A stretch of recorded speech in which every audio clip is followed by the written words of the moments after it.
오늘 저는 누가복음 1장 5절에서부터 25절의 말씀을 가지고 믿음의 유산이라는 제목을 통하여 하나님의 말씀을 증거하고자 합니다. 대부분 사람은 세상에서 땀 흘려 일하며 재산을 모으기를 원합니다. 집도 사고 땅도 사고 기업도 일으키려고 합니다. 장사도 합니다. 그렇게 열심히 돈을 모아 부모님도 봉양하고 자식들도 키우고 형제도 돕고자 합니다. 그러한 것은 우리 민족 가운데 전통으로 내려왔습니다. 우리나라는 전통적으로 유교 문화가 강한 나라였습니다. 그래서 평생 모은 재산을 장남에게 모두 물려주었습니다. 흥부와 놀부에서 장남인 놀부가 부모님께서 물려주신 모든 재산을 다 가지고 차남인 흥부는 땡전 한 푼 받지 못했습니다. 그러나 놀부에게는요, 자식이 없었고 흥부에게는 자식이 많아 먹을 것이 없어 형님 집에 찾아갔지만 놀부 형님은 아무것도 주지 않고 형수님은 밥주걱으로 뺨을 탁 때렸습니다. 그랬더니 이 흥부가 뺨에 묻은 이 밥풀을 딱 떼어보면서 아유 형수님 감사합니다. 이쪽 뺨 좀 때려주세요.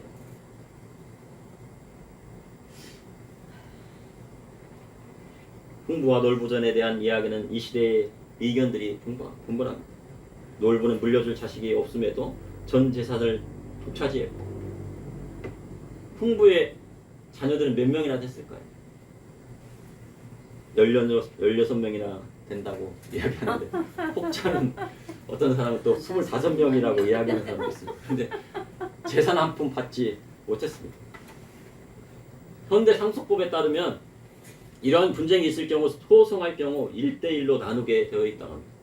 그러나 흥부는 모든 재산이 형님에게 가는 것이 합당하다고 생각을 했습니다. 당연한 것으로 생각했습니다. 왜냐하면 형제끼리 싸우는 것은 부모님께 불의하는 것이라 생각했을 것입니다. 이처럼 사람이 부모님에게 유산을 물려받는다는 것은 참으로 뜻깊은 일이고 복된 일이라고 할 수 있습니다. 시어머니가 며느리에게 작은 금붙이라도 하나 물려주면요 의미가 있습니다. 그래서 또 자기도 받았으니까 또 다음 며느리에게도 물려줄 수 있는 것입니다. 우리나라는 상속재산에 대한 세금을 과도하게 물리는 나라 중에 하나라고 합니다. OECD 국가 중에서 상속세를 가장 많이 물리는 나라 중에 하나예요. 평생 기업에 헌신하고 자녀에게 물려주려고 하니 상속세가 몇 프로입니까? 50% 이상이라는 거예요. 그러니 이 50%의 상속세를 내려고 하니까 기업의 반을 팔아가지고 돈을 만들어가지고 물려줘야 됩니다. 그러니 기업을 팔자니 안 되고 또 자식에 상속해 주려면 상속해 주지 못하니 어떻게 합니까? 편법을 쓰거나 그러니 어처구니 없는 일이 일어납니다. 그러니 온갖 편법을 써서 기업을 아들에게 물려주려 합니다. 보통 10억이 넘는 상속 재산에 대해서는 40%의 상속세를 물리게 된다고 합니다. 요즘 서울의 아파트 한 채가 평생 모아갖고 아파트를 샀는데 한 30억 정도라고 하면은 상속세로 한 10억에서 12억 정도를 내야 됩니다. 근데 자식들이 갑자기 10억에서 12억 정도의 돈이 어디 있습니까?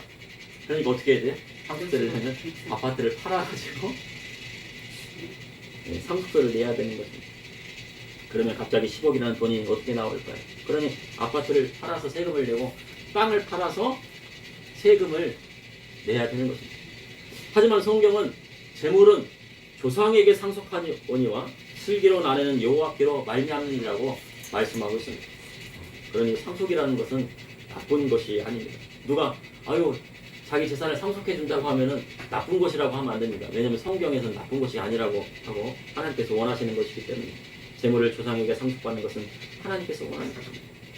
부모님이 일궈놓은 땅과 기업을 팔지 않고 그대로 이어받아서 그곳에서 또 자녀를 낳고 생육하고 번성하여 하나님 말씀대로 사는 것이 그분이 원하시는 창조의 법칙이었습니다. 오늘 본문을 보니 세례요한을 낳은 부모 사가랴와 엘리사벳의 이야기가 기록되어 있습니다. 사가랴와 엘리사벳은 아론의 자손으로 믿음의 유산을 아들에게 물려주었습니다. 이를 통해 이 시대를 살아가는 저와 우리 성도님에게 하시는 하나님의 말씀은 무엇인지 여러분과 함께 나누고자 합니다. 첫째, 믿음의 유산은 먼저 자식에게 물려주는 것입니다. 누가복음 1장 5절에 유대왕 헤롯 때 아비야의 반열에 제사장 한 사람이 있었으니 이름은 사가랴요 그의 아내는 아론의 자손이 이름은 엘리사벳이라. 사가랴와 엘리사벳이 있을 당시에는 바로 헤롯 왕 때의 일이었습니다. 헤롯은요 정통 유대인이 아니었습니다. 정통 유대인이 아니었음에도 유대의 왕이 되었습니다. 헤롯은 이두메 사람인데 이두메란 에돔의 후손입니다. 에서의 자손이에요. 그럼 에돔의 후손이 어떻게 유대 땅의 왕이 되었을까? 로마에요 많은 돈을 주고 왕의 자리에 올랐습니다. 헤롯이 유대인이 아니었으니 유대 지역의 왕이 되었으므로 유대인의 환심을 사기 위해서요 철화했던 스룹바벨 성전을 막 중축해가지고요 아주 큰 성전을 만드는데 그 성전이 무슨 성전이에요? 헤롯 성전입니다. 그래서 제자들마저도요 예수님 저기 보십시오. 저 성전 얼마나 멋있습니까? 헤롯 성전 얼마나 멋있습니까? 그랬더니 예수님께서 뭐라고요? 저 성전이 다 무너져 갖고요 돌 위에 돌 하나도 남기지 않을 것이라고 말씀하셨어요. 중축한 헤롯 성전의 크기는 어마어마한 유대인들의 환심을 사기에 충분했습니다. 그래서 자신의 전통성을 세비해서 하스몬 왕조의 전통성을 가진 미리암네와 결혼을 했습니다. 이 미리암네는 유대인 중에 유대인이고요. 하스몬 왕조의 전통성을 했습니다. 하지만 헤롯은 어떻게 했습니까? 왕권의 위협을 느끼자 그의 아내 미리암네를 처형시키고요. 그 미리암네에서 낳은 아들 둘도요 처형시키고 말아요. 그만큼 잔인한 왕입니다. 그러니 이스라엘 로마의 지배하에 있으면서 헤롯의 포악함에 많은 고난을 겪게 되었습니다. 그러한 때 하나님 앞에 위롭고 경건하게 산 사람이 있었으니 그가 누구였습니까? 사가랴와 엘리사벳이었습니다. 사가랴만 경건하게 산 게 아니고 엘리사벳도 경건하게 살았습니다. 사가랴는 아비야 반열의 한 사람이었습니다. 반열이라고 하면요 반차예요. 반차는 성전에서 정해진 시간에 따라 봉사하는 서열을 말하는 것입니다. 이 서열은요 다윗 왕이 정한 것입니다. 24반차를 만들어 가지고 그 반차대로 성전에 봉사하는 사람을 돌린 겁니다. 다윗 왕 때 430년이나 된 성막을 지키는 아비아달 계열의 제사장이 있었고 다윗성에 있는 언약의 궤를 지키는 사독 계열의 제사장들이 있었습니다. 근데 둘이 막 싸웠겠어 안 싸웠겠어? 예, 서로 싸웠겠죠. 안 되겠다. 다윗이 야 싸우지 말고 내가 정해준 반차대로 성전에서 봉사해 한 것입니다. 제사장이 둘로 나눠진 것은 특별한 이유가 있었습니다. 엘리 제사장 때 이스라엘 자손이 성방에 있던 언약의 궤를 블레셋과의 전쟁에 가지고 나면 대적들하고 이길 것으로 생각했어요. 그러나 하나님 말씀대로 행하지 않으면서 언약의 궤를 앞세운다고 이깁니까? 제자들에게 빼앗기고 말했어요. 그런데 하나님의 궤가 가는 곳마다 블레셋 땅에 독정을 일으키고 사람들이 죽어나가자 블레셋 사람들이 전나는 암소를 끌어다가 언약의 궤를 싣고 베스메스로 가라 했더니요 이 전나는 암소가 어떻게 해요? 새끼들이 있는데 불구하고 베스메스로 가더라 했거든요. 그리고 이스라엘 땅에 오자 아비나답의 집에 20년 동안 하나님의 궤가 머물렀습니다. 그리고 다윗의 명으로 아비나답의 두 아들 우사와 아이오가 세수들을 몰고 가다가 소가 뛰자 어떻게 했습니까? 언약궤를 붙들고 만났습니다. 그래서 우사의 충동으로 말미암아요 우사가 그 자리에서 즉사하고 맙니다. 그러자 다윗은 그것을 두려워하여 오벳 에돔 집에 석 달간 안치를 시켜놨는데 어떤 일이 일어납니까? 복을 주시는데요. 무슨 복을 주셨을까요? 그냥 태문이 열리고 막 가축이 있는 막 사람이든 막 그냥 그 자손이 막 그 석 달 동안 막 번성하고 막 잘 되는 역사가 막 일어난 거예요. 그랬더니 다윗이 어떻게 해요? 야, 안 되겠다. 하나님의 궤를 다윗성으로 들어야 되겠다. 그러니 다윗은 사독 계열의 12반차, 아비아달 계열의 8반차를 두어서 24반차를 만들어 제사장직을 공평하게 봉사할 수 있도록 하였습니다. 그런데 사가랴가 몇 반차예요? 8반차에 들어가는 아비아 계열의 제사장인 것입니다. 아비아 계열이라 해서요 다 성전에 봉사하는 것이 아닙니다. 한 반차당요 보통요 제사장이 700명에서 800명이에요. 그러니까 순서가 딱 왔더라도 700명과 800명 중에서 제비를 뽑아가지고 그 뽑힌 제사장이 성전에 들어가서 봉사하는 겁니다. 그런 24반 사람이 2만 명 정도의 제사장 중에서 뽑힌 제사장입니다. 평생에 올까 말까한 순서입니다. 그런데 잠언 16장 33절에 죄비는 사람이 뽑으나 모든 일을 작정하기는 여호와께 있느니라. 집안이 잘 되고 못 되고는 누구에게 달려 있습니까? 하나님께 달려 있습니다. 집안이 망하고 흥하고는요 누구한테 달려 있습니까? 주님께 달려 있는 거예요. 사가랴는 평생에 한 번 있을까 말까 제사장의 직무를 성전에서 수행하게 됩니다. 그럼 하나님께서 왜 사가랴를 뽑으셨을까요? 사가랴는 아론의 자손의 아비야 대대 제사장이었습니다. 그리고 그의 아내도 아론의 자손이었습니다. 그런데요, 이 두 사람은 하나님 앞에 의인이었다고 성경은 기록하고 있어요. 그러면 그래서 하나님께서 뭐 하신 거예요? 작정하신 거예요. 24반차의 2만 명 중에 그 중에서도 8판차 가운데 700명, 800명 제사장 중에 제비를 뽑았더니 누가 나왔습니까? 사람들은 로마서 3장 14절에 말씀을 인용하여 의인은 없나니 하나도 없으면을 인용하며 세상에 의인이 없다고 말한다. 그런데 시편 14편의 말씀은요 불신자를 뜻하는 것이라고 나와 있습니다. 그런데 누가복음 1장에 의인이 있다고 기록하고 있습니다. 그 의인이 누구였습니까? 사가랴와 엘리사벳이었습니다. 이들은 하나님 앞에 의인이었다고 누가 기록하고 썼습니까? 누가 기록했어요? 예, 누가가 썼습니다. 예, 의사 누가가 썼습니다. 누가복음 1장 6절에 이 두 사람이 하나님 앞에 의인이 주의 모든 계명과 규례대로 흠이 없이 행하다. 이 두 사람은 구약성경에 나온 모든 계명과 규례대로 흠 없이 행하였다고 성경은 기록하고 있습니다. 모세오경에 나오는 십계명의 말씀을요 생활하고 있어요. 그래서 메시아로 탄생하실 아기 예수님을 만나게 된 것입니다. 하지만 그들에게도 부족한 것이 있었습니다. 하나님 앞에 막 그렇게 신실하게 신앙생활하고 있는데 부족한 것이 있었는데 그 부족한 것이 뭐였어요? 두 사람이 나이가 많았지만 자식이 없었습니다. 재산이 있어도 물려줄 자식이 없으면 무슨 소용입니까? 제사장의 직분이 있어도 그 제사장의 직분을 물려줄 아들이 없으면 무슨 소용입니까? 엘리사벳은 잉태하지 못했습니다. 세상에는 아내가 자식을 낳지 못하면 이혼 사유에 들어간다. 그래서 성경은 불임의 사유가 아내에게 있어도 아이를 못 낳는다고 버리면 됩니까? 안 됩니까? 아내는 버리면 안 돼요. 그러니까 사가랴가 어떻게 해요? 엘리사벳이 나이가 많아서 아이가 없어도 첩을 들이지 않고 하나님께 주신 짝을 평생 동안 데리고 사는 거예요. 있어도 되고 없어도 된다. 그래서 의인. 예, 그러니까 의인. 예, 그래서 의인이에요. 네. 예, 그래서 의인. 아브라함이 아내 사라가 아이를 낳지 못하지만 그를 사랑하고 아내를 버리지 않았습니다. 그러나 사라가 자식이 없자요. 너무나도 섭섭했어요. 그래서 정말 믿는 누구요? 요정 하갈. 얼마나 믿었으면요 남편을 주겠어요. 근데 잘못된 생각이었죠. 하갈을 통해 이스마엘을 얻었습니다. 그것은 아브라함의 뜻이 아니고 누구의 뜻이었습니까? 사라의 뜻이에요. 아내 사라의 결정이었어요. 그래도 아브라함이 하나님 앞에 범죄했으니 하나님께서 아브라함에게 그 이후에 뭐를 행하라고 했어요? 이스마엘을 낳고 할례를 해라. 왜 할례를 해요? 할례하면 얼마나 아픕니까? 네가 범죄한 거 기억해라. 할례를 통해서. 할례는 육체의 사랑이 될 수 없습니다. 오직 구원은 예수 그리스도로 말미암는 것입니다.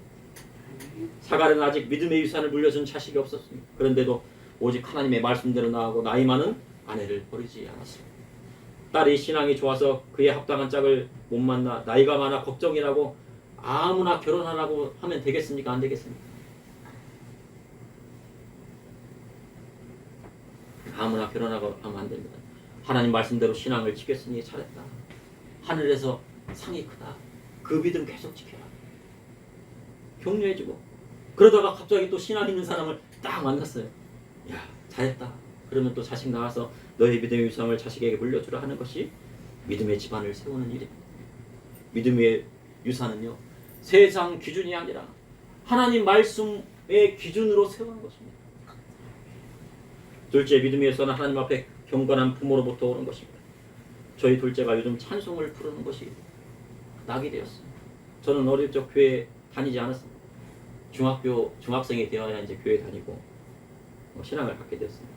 초등학교 때 저도 국민학교인데 옛날에 화장실이 이제 변소라고 그랬어요. 뒷관이라고 그러더라고요. 푸세식 푸는 거예요. 그런데 화장실은 집에 붙어 있는 것이 아니고 어디에 있습니까? 좀 멀리 떨어져 있어요.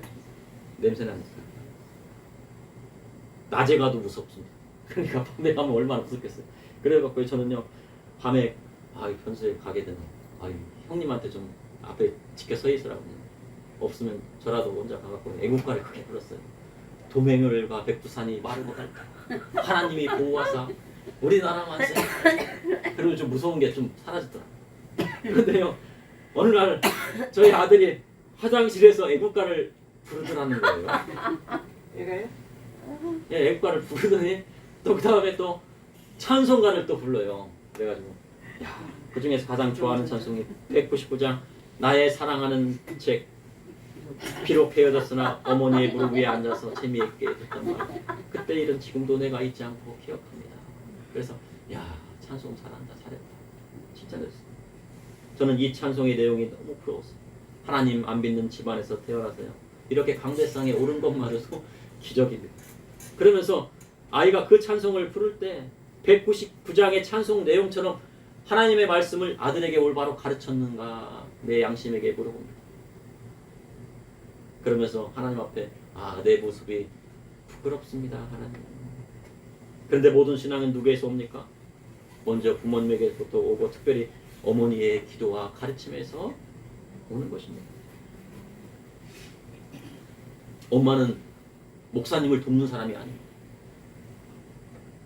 엄마가 막 교회에 막 나와가지고 목사님 돕기 위해서 막 교회에 막 봉사하고 밥하고 막 뭐하고 위해서 올 수도 있겠죠. 그렇지만 그거보다는요 엄마는 뭐 하는 사람이에요? 정말요 엘리야 선지자 같이요 그런 목사님이 계세요. 막 금식하고. 엘리야 선지자가 뭐 했습니까? 하루에 몇 끼 먹었어요? 2끼만 먹었잖아요. 그런 목사님 정말 어렵고 가난한 사람들을 위해서 평생을 살아오시는 목사님 있으면 도와야 돼. 그렇지 않으면요 엄마는 목사님을 돕는 시간에 자식에게 뭐를 하나 더 읽혀요? 성경 하나를 더 읽혀야 돼요. 요즘은요 한글 성경도 읽지만 영어 성경도 가리키고 읽어야 돼요. 그래야 지혜가 오는 거예요. 그리고 그 다음 누구를 뽑히랍니까? 남편을 뽑히라는 것이 하나님의 뜻이에요. 어릴 적에 성경을 읽혔는가? 성경 읽어주었는가? 영어 성경 가르쳐줬는가?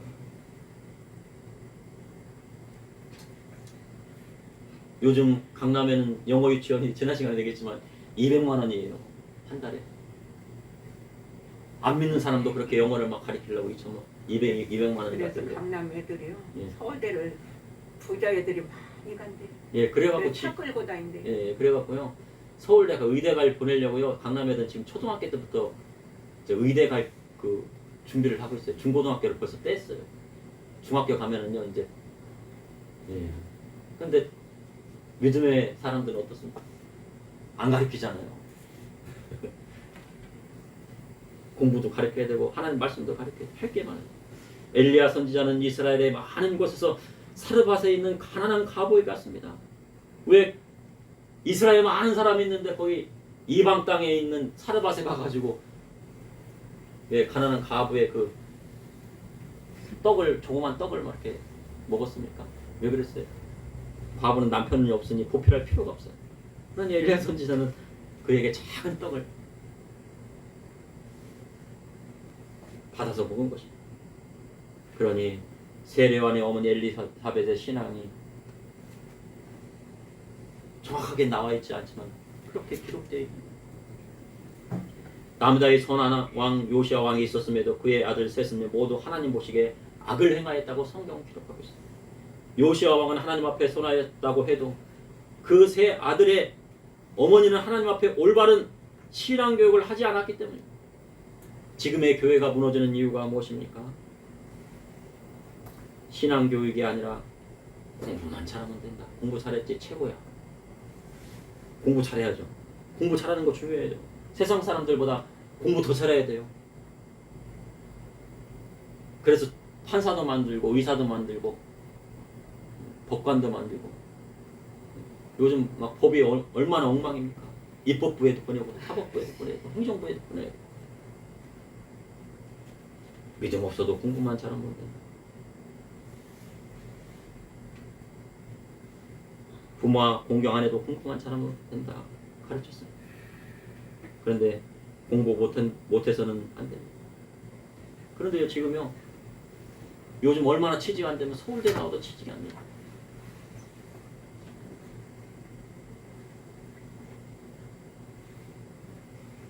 공부 잘하는 것과 신앙교육이 함께 가야 믿음의 유산을 후손에게 물려줄 수 있는 것입니다. 그런데 사가랴와 엘리사벳은 믿음의 유산을 제대로 물려주었습니다. 그래서 제사장의 집안에서 세례 요한과 같은 선지자가 나온 것입니다.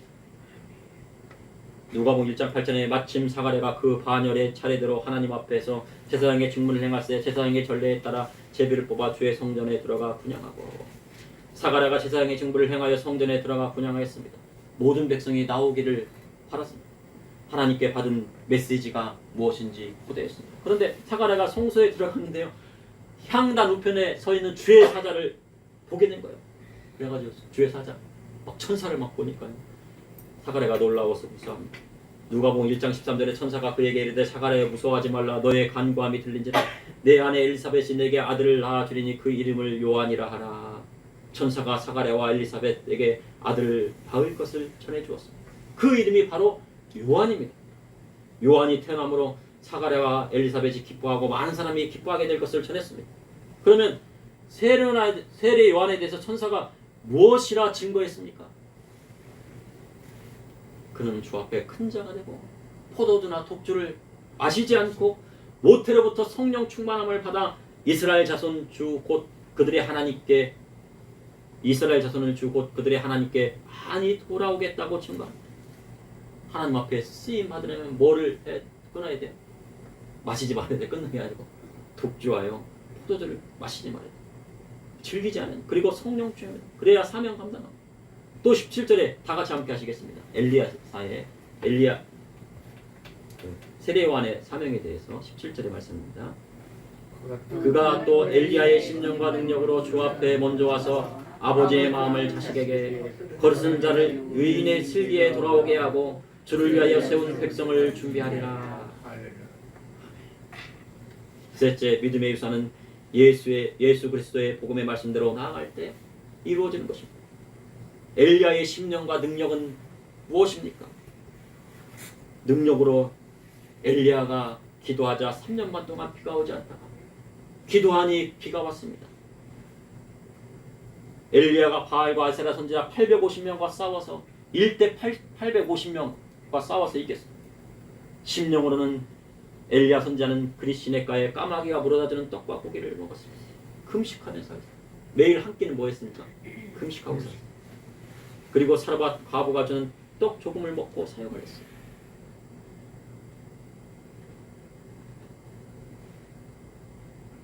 그래서 세례 요한은 엘리야처럼 엘리야의 심령으로 낙타의 트럭과 가죽들을 띠고 메뚜기와 석청인 화르보를 먹으며 지옥 열매를 먹으며 능력으로 광야에서 메시아의 오심을 외쳤습니다.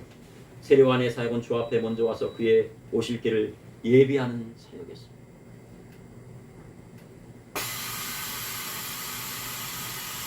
아버지의 마음을 자식에게 돌린다는 것은 무엇입니까? 아버지의 마음을 자식에게 돌리겠습니다.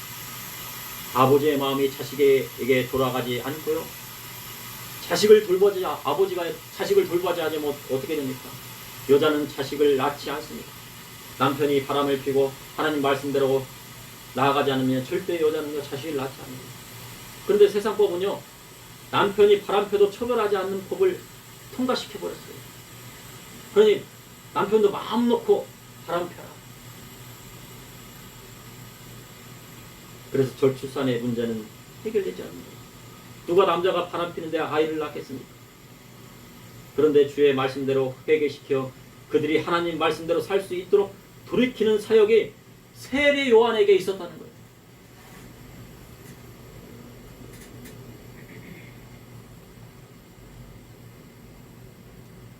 거스른 자를 의인의 슬기로 돌아오게 하고 이는 교만한 자입니다.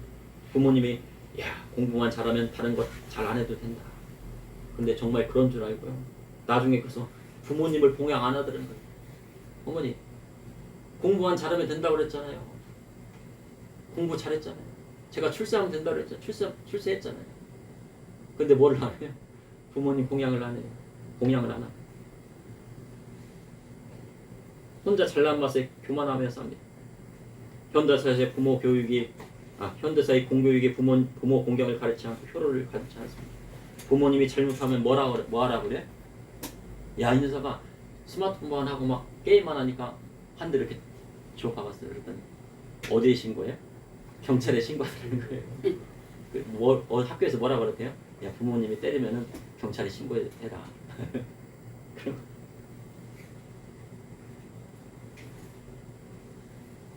북한에서는 부모님이 잘못을 들춰내고요. 허물을 공개하면 잘했다고 칭찬하고요. 김일성을 뭐라고 불러요? 어버이라 불러라. 그러니 뭐 했습니까? 북한이 망한 것입니다.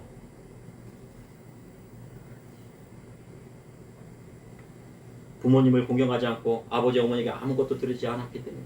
그러니 앞으로는요 취직은요 계속 안 돼요. 젊은이들이 지금 난리예요. 학사만 나와서도 취직이 안 되고 석사 나와도 취직이 안 되고 박사 나와도 놀고 있는 사람이 많아요.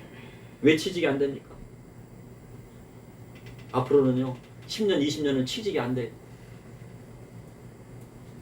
취직이 되려면 어떻게 돼요? 먼저 부모님께 맛있는 식사를 대접해 드리고 그 다음에 취직을 준비하면 문이 활짝 열려요. 그게 어디 나왔어요? 성경에 나와 있어요.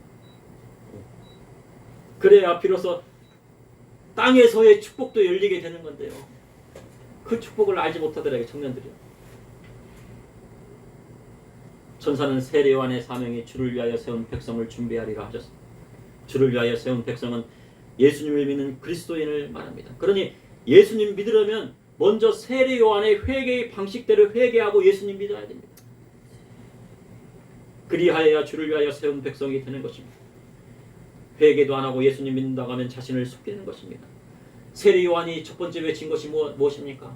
회개하라 천국이 가까이 왔는데. 그럼 예수님이 외치신 것이 무엇입니까? 회개하라 천국이 가까이 왔느니라. 세례요한이 외친 것과 예수님이 외친 것이 같은 것입니다. 천국 가고 싶으십니까? 그러면요 예수 그리스도의 복음의 말씀대로 먼저 회개해야 돼요. 회개해야 천국 가는 거예요. 자기 아내 버리고 간음하는데 천국 가겠습니까? 못 가요. 회개해야 가요. 부모님한테 아무것도 드리지 않고 봉양하지 않는데 천국 가겠습니까? 세상 안 믿는 사람도 효도하는데 회개해야 천국 가는 거예요.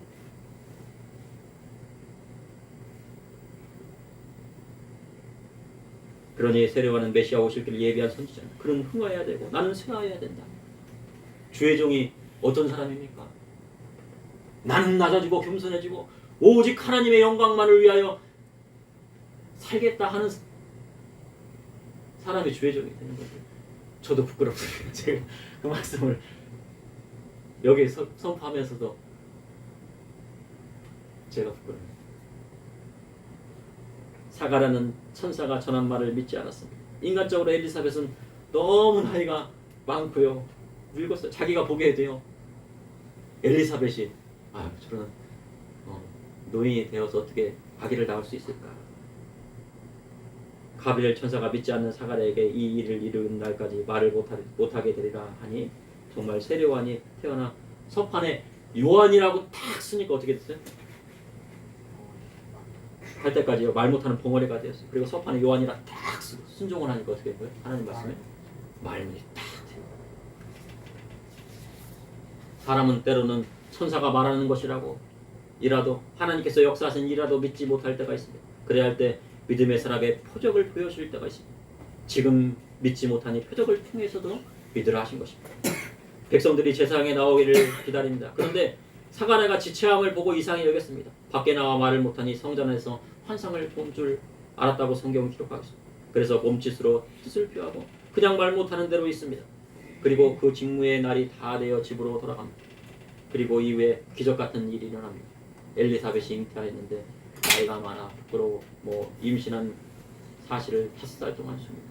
그리고 6살째 천사 가브리엘이 갈릴리 나사렛의 동네에 가서 다윗의 자손 요셉이라 하는 사람과 약혼한 처녀 마리아에게 그를 통해 메시아신 아기 예수님이 탄생될 것을 선포했어요.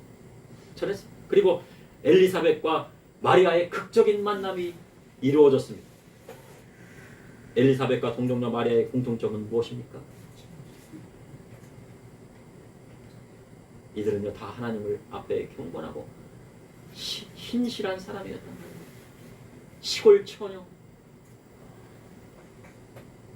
아무도 알아주지 않는 그 시골 처녀이지만 하나님 말씀대로 나아가고 신실한 하나님께서 그를 통해서도 예수님을 낳는 어머니로 세우신 것입니다. 이를 통해 하나님의 뜻이 이 땅에 이루어진 것입니다.